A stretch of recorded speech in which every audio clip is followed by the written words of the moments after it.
Hello friends, कैसे हैं आप सब लोग। आज मैं आप लोगों के लिए एक और वीडियो लेके आई हूँ जिसमें हम बात करेंगे basics of computer input and output units. ठीक है कि कंप्यूटर की इनपुट यूनिट्स कौन सी होती हैं और कंप्यूटर की आउटपुट यूनिट्स कौन सी होती हैं। ठीक है गाइज, आप सब लोगों को पता होगा कि जो भी स्टूडेंट्स बैंक वगैरह की एग्जाम की प्रिपरेशन करते हैं उनके लिए कंप्यूटर एक एज अ सब्जेक्ट कंप्यूटर में से क्वेश्चंस पूछे जाते हैं। तो उन स्टूडेंट्स के लिए ये वीडियो काफी इंपॉर्टेंट है, तो प्लीज इसे ध्यान से देखिएगा और लास्ट तक पूरा वीडियो देखिए एंड तक। ठीक है फ्रेंड्स, और ये एक ऐसा टॉपिक है basics of computer inputs and outputs. Last 2 years में इसमें से काफी सारे क्वेश्चंस पूछे गए हैं। ठीक है, लास्ट के 2 इयर्स के पेपर्स मैंने एनालाइज करे, उनमें देखा है कि इस टॉपिक से 4 या 5 क्वेश्चंस तो आए हुए हैं। ठीक है फ्रेंड्स, तो चलिए स्टार्ट करते हैं कि क्या बेसिक्स हैं कंप्यूटर्स के, इनपुट्स क्या है, आउटपुट्स क्या क्या है। ठीक है, तो let start. Basics of computer, सबसे पहले हम ये जानते हैं कि कंप्यूटर के बेसिक्स क्या हैं। ठीक है, there are many different part in the computer systems.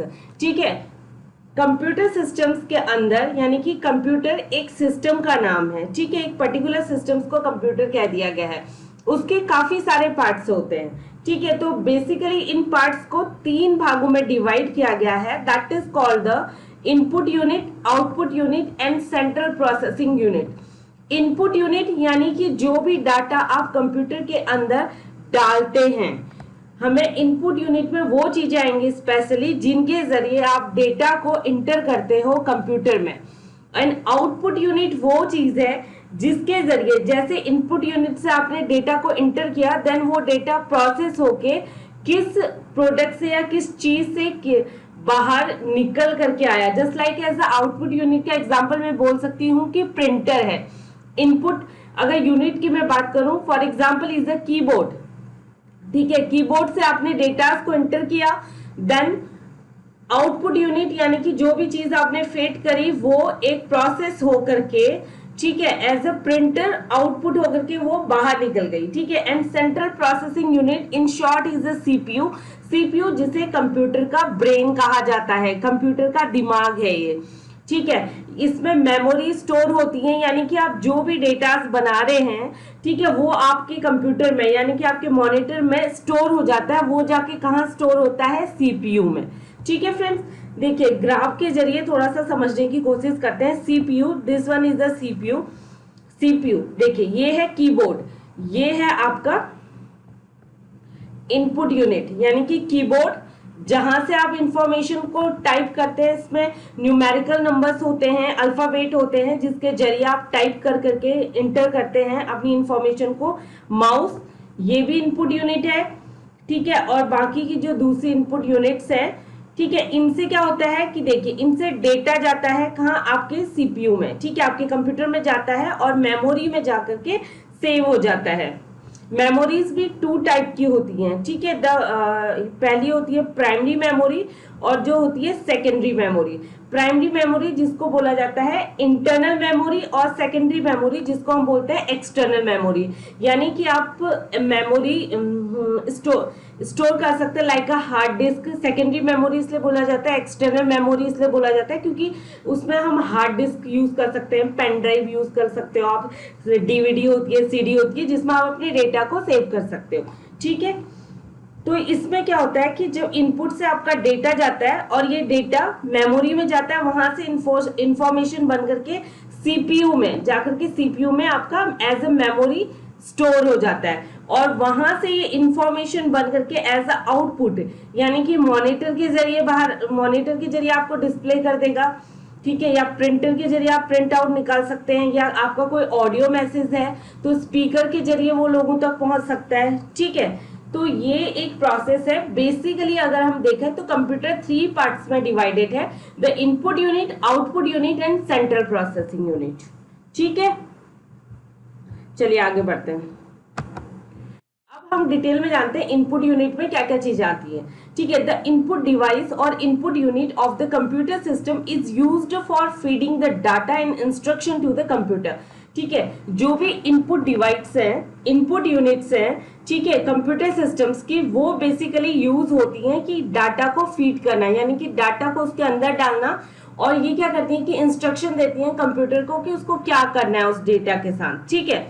And input device allow the users to communicate and feed the instruction, ठीक है। और साथ ही साथ जो इनपुट डिवाइस होती है वो अलाउ करती है यूजर्स को, यूजर्स यानी कि हम जो यूज कर रहे हैं कंप्यूटर को, हम जो वर्क कर रहे हैं उसमें, ठीक है। तो ये हमें अलाउ करती है कि हम कैसे कम्युनिकेट कर सकते हैं, यानी कि बातचीत कर सकते हैं, कैसे हम इंस्ट्रक्शन को फीड कर सकते हैं, यानी कि इंस्ट्रक्शन दे सकते हैं, ठीक है, कमांड दे सकते हैं, and data to computers for processing, और कैसे साथ ही साथ कि डाटा उसके बाद कंप्यूटर में चला जाता है प्रोसेसिंग के लिए, ठीक है, प्रोसेसिंग के लिए, डिस्प्ले के लिए, स्टोरेज के लिए, प्रोसेसिंग, ठीक है। जैसे सपोज प्रोसेसिंग, इट मींस कि आपने एमएस पॉइंट लिया, पावर पॉइंट लिया और उसमें कोई डेटा फीड किया, यानी कि सपोज आपने एग्जाम से रिलेटेड किसी टॉपिक का एक टाइप कर लिया, ठीक है, सपोज आपने गुप्ता डायनेस्टी ले लिया और उसको टाइप कर लिया, दैट इज, और वो जाकर के उसके बाद आपने उसको डेकोरेट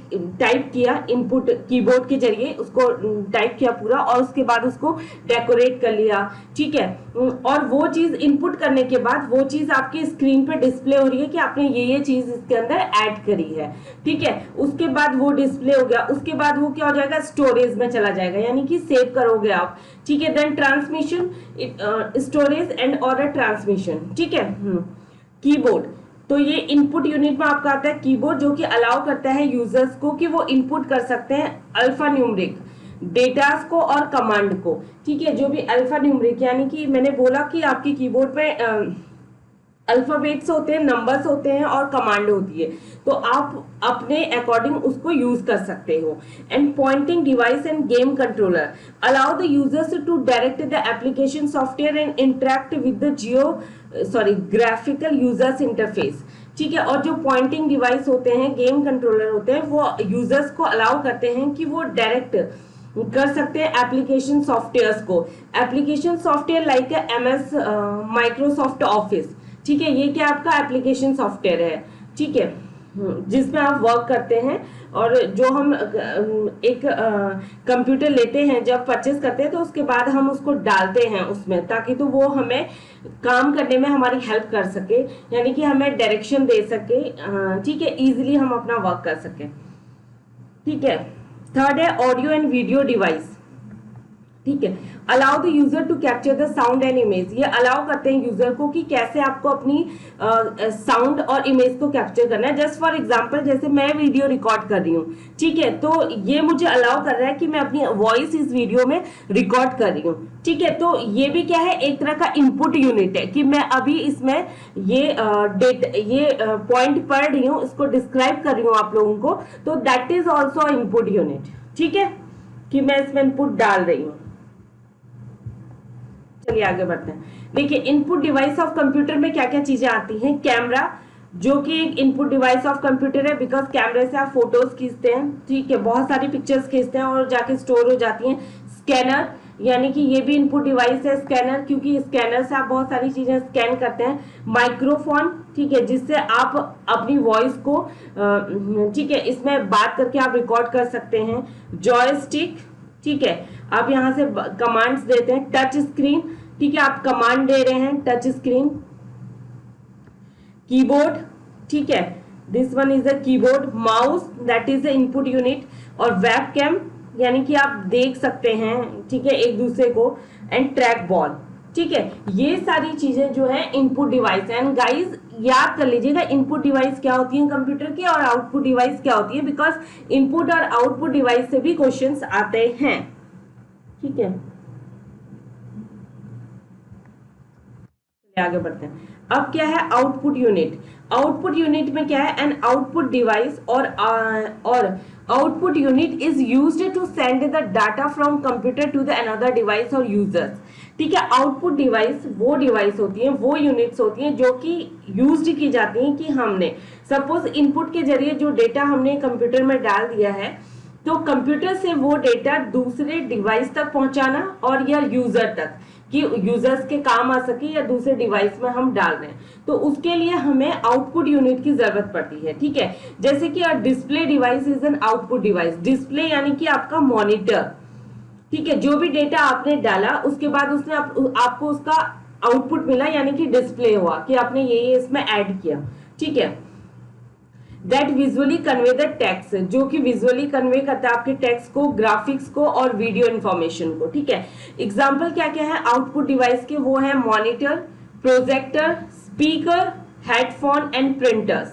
ठीक है, मॉनिटर जो भी डेटा आप इनपुट के जरिए इसमें डालते हैं वो आपको डिस्प्ले करता है।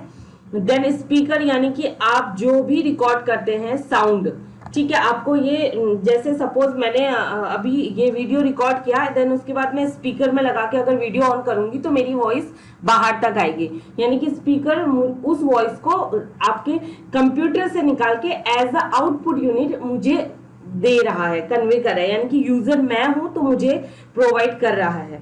ठीक है, हेडफोन यानी कि आप सॉन्ग वगैरह सुनते हैं हमने मोबाइल में तो हेडफोन का यूज करते हैं, that is also output unit. Plotter, ठीक है, प्रिंटर, ओके, और प्रोजेक्टर। प्रोजेक्टर सबको पता होगा कि छोटी सी ठीक है, प्रोजेक्टर के जरिए एक छोटी सी चीज को काफी बड़ा दिखाया जा सकता है। अब है इनपुट एंड आउटपुट यूनिट्स। ठीक है, device for communication between the computer such as a modem. से इनपुट और आउटपुट यूनिट्स दोनों क्या होती हैं, जो दोनों की कैटेगरी में आती हैं, जो भी डिवाइसेस यानी कि जो भी मशीन्स कम्युनिकेशन के लिए यूज होती हैं कंप्यूटर के बीच में, कम्युनिकेशन बिटवीन द कंप्यूटर्स के बीच में कम्युनिकेशन के लिए जो चीजें यूज होती हैं उनको हम इनपुट और आउटपुट यूनिट कहते हैं।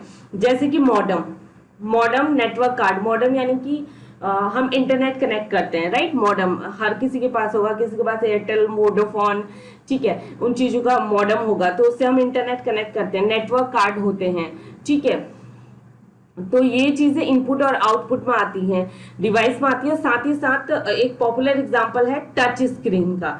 ठीक है, ये that is a touch screen, कि आप अपनी उंगलियों से ही, मतलब कि अपनी फिंगर से ही आप डेटा को डाल सकते हो और डिस्प्ले कर सकते हो। ठीक है, आगे बढ़ते हैं। अब है सेंट्रल प्रोसेसिंग यूनिट, यानी कि सीपीयू किसे कहते हैं। Central processing unit is a computer component that is responsible for interpreting and executing most of the command from the computer, other hardware and software. ठीक है, सेंट्रल प्रोसेसिंग यूनिट, जिसको हम computer का ब्रेन भी कहते हैं, ये भी एक कंप्यूटर का पार्ट है जो कि रिस्पॉन्सिबल होता है।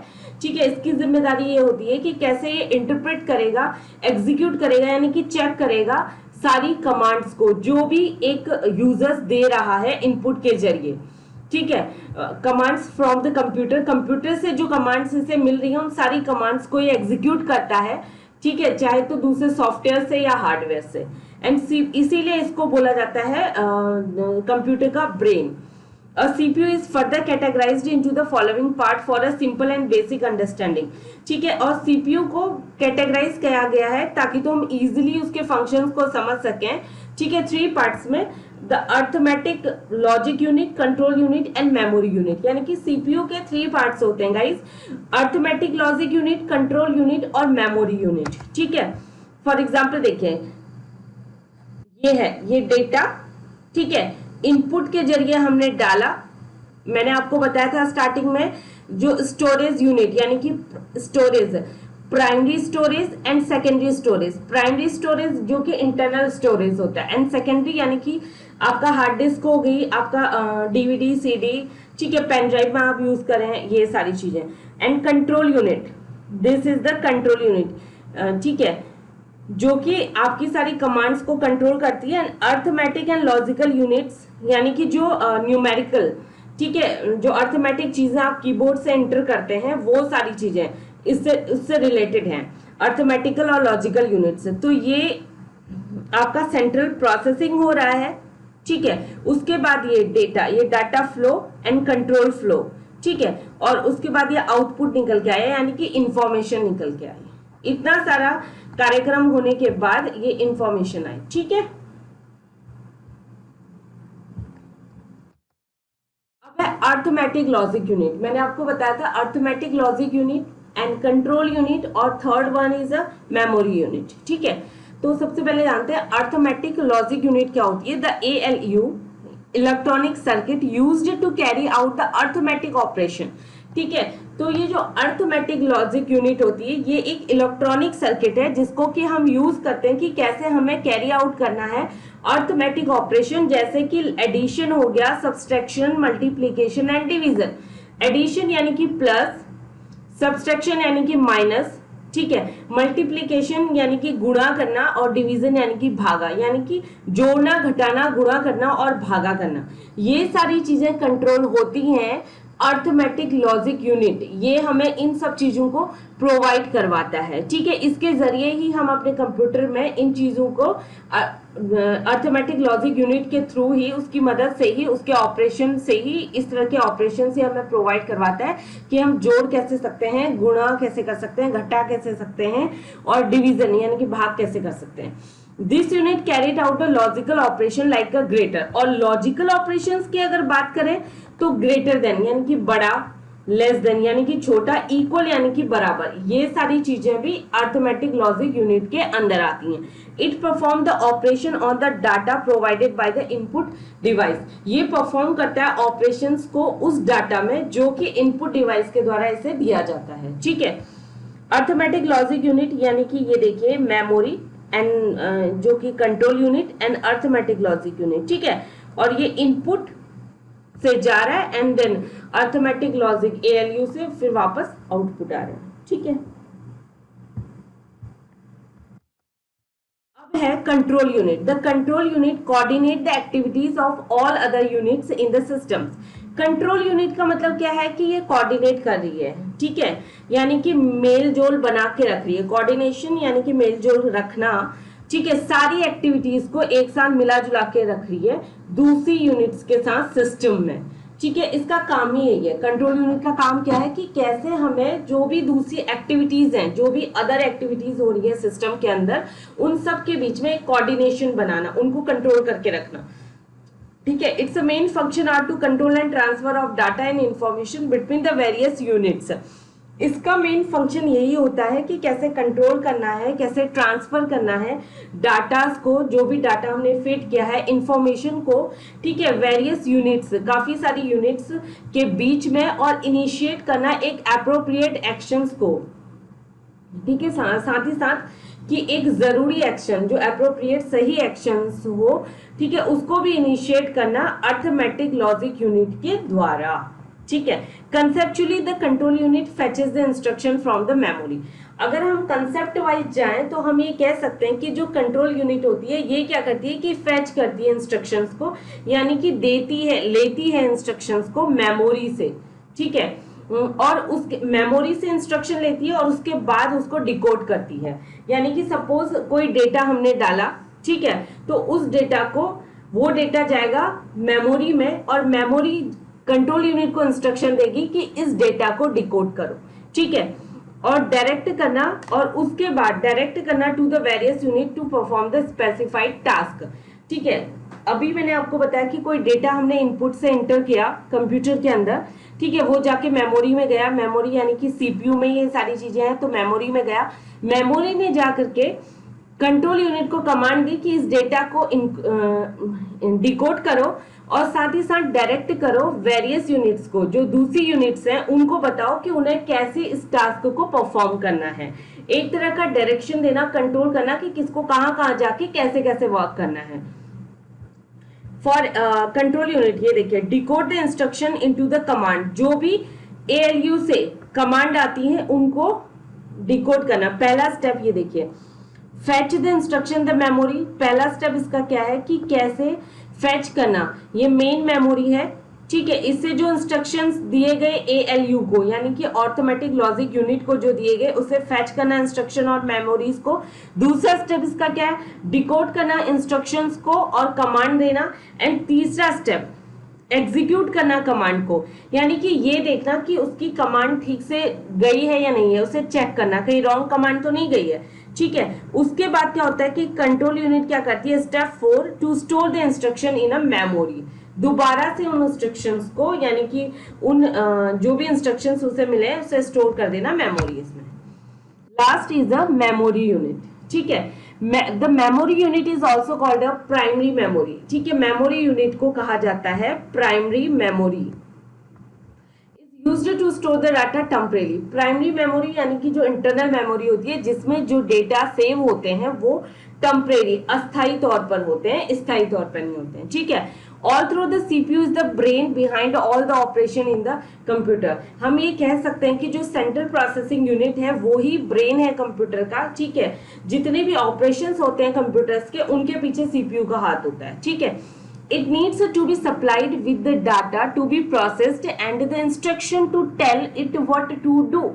ये जरूरी है कि वो सप्लाई करेगा डेटा के साथ, ठीक है। सप्लाई करेगा, जो डेटा है उसको सप्लाई करेगा कि उसे प्रोसेस में डालना है, और साथ ही साथ इंस्ट्रक्शन देगा, हमें ये बताएगा, कंप्यूटर को ये बताएगा, ठीक है। मेमोरी यूनिट क्या करता है कि सप्लाई करता है डाटा को, ठीक है, प्रोसेस में डालता है, उसके बाद इंस्ट्रक्शन देता है, यानी कि आपको बताता है, डायरेक्शन देता है एक तरीके से कि आपको क्या करना है, आपको इन द सेंस कि कंप्यूटर को क्या करना है, ठीक है। Once the CPU has carried out an instruction, एक बार अगर सेंट्रल प्रोसेसिंग सीपीयू को इंस्ट्रक्शन मिल लेता है, ठीक है, वो कैरी कर लेता है, तो it needs the result to be stored, तो जरूरी है कि उसका रिजल्ट स्टोर होना। This storage space is provided by the computer memory. तो ये जो स्टोरेज स्पेस है ये कंप्यूटर मेमोरी के द्वारा ही प्रोवाइड किया जाता है। फॉर एग्जांपल देखिए, memory, primary memory, secondary memory और कैच मेमोरी, ठीक है। प्राइमरी मेमोरी में आपका क्या आता है, रैम एंड रोम, ठीक है। रैम भी दो तरह की होती है, एक तो स्टैटिक और एक डायनेमिक, और जो रोम है वो PROM, EPROM और EEPROM, और जो सेकेंडरी है यानी कि जो स्थाई हम बोल सकते हैं मेमोरी है, नॉट टेम्परेरी, ठीक है ना, ये परमानेंट मेमोरी होती है, ये परमानेंट मेमोरी होती है सेकेंडरी मेमोरी, और ये टेम्परेरी मेमोरी है। ये क्या है, temporary memory, and this one is the permanent. तो ये है आपका सेकेंडरी में आपका आता है hard disk, magnetic tap, CD, DVD, zip disk, ETC, और एक होती है कैच मेमोरी, ठीक है फ्रेंड्स। बाकी मेमोरी का हम डिटेल में बाद में पढ़ेंगे, आज के लिए बस इतना ही है फ्रेंड्स, आज के लिए बस इतना ही है। उम्मीद करती हूँ आपको मेरे वीडियोस पसंद आ रहे होंगे। अगर आपको ये वीडियो पसंद आया तो प्लीज इसे लाइक कीजिए, शेयर कीजिए एंड सब्सक्राइब जरूर करिएगा, ताकि तो मैं आप लोगों के लिए और वीडियोस ले करके पोस्ट करती रहूं और आपकी एग्जाम की प्रिपरेशन चलती रहे। And good luck, stay home, stay safe, good luck, bye.